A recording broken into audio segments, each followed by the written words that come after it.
First off, could you explain how you began with the Arthritis Foundation? I started with the Arthritis Foundation about 1.5 years ago. Mm-hmm. Came here really trying to help their walk program. I was hired to kind of start with that, and then really kind of expanded into a couple different roles and started some other events, the Bone Bash Masquerade, which is our gala, and a few other things. So really just trying to kind of work through those things. Okay.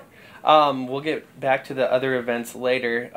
Does the West Tennessee Arthritis Foundation have a mission statement that it abides to uniquely, or is there one that the Arthritis Foundation on the national level goes by? Oh, that's a difficult question. No. The national mission statement is to help those with the prevention, control, and cure of arthritis. Kind of expand on that. I mean, because we're kind of changing, our motto's changing, and really what we want to do is we want to talk about that arthritis is unacceptable, and we want to get people what they need to help with their arthritis. So really being that gap between whether it's funding for programs or funding for research, or helping someone find a physician, or talking through a recently diagnosed patient about tips that they can do, or helping them find a exercise class. Really just trying to kind of be that gap in between to really help people find a way to manage their arthritis with all the resources possible. With all the resources we have. Okay. Elaborate on the importance of those resources, especially with respect to JA patients as well as the families of JA patients. Well, we have JA patients are an interesting thing. I mean, for a parent to look at their child and understand that they have JA, what does that mean? I mean, juvenile arthritis, and kind of what does that come with?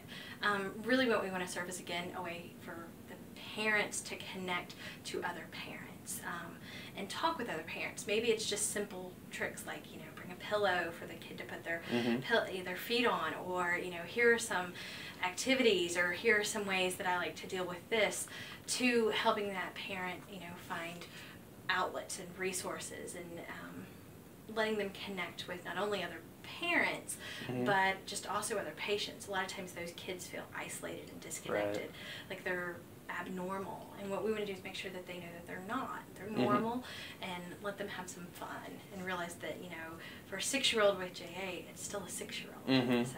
Okay. Now, I know we discussed this earlier.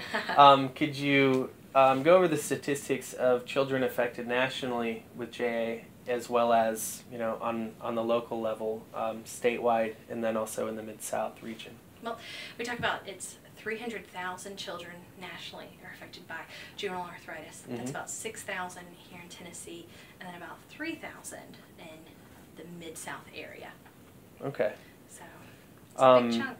Yeah, absolutely. Now, how does seeing some of those trials and tribulations of not only the patients but the families also, how does that impact you on a personal level?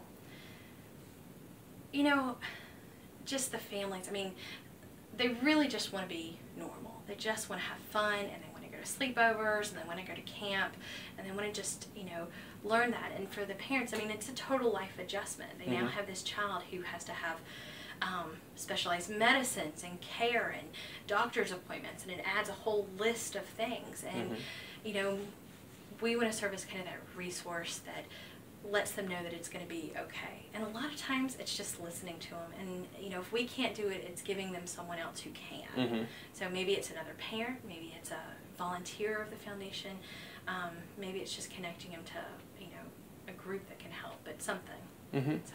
Absolutely. What are your favorite parts of this job?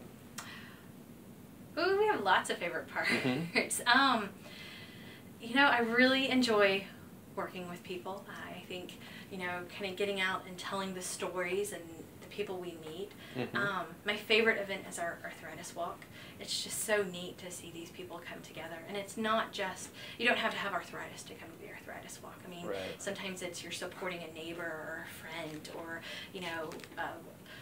a coworker whose child has JA. I mean, it can be kind of anything. And watching these groups kind of come together and support a cause that I fight for every day, and that watching them kind of really want to make a difference and make an impact is just really awesome. Okay. So.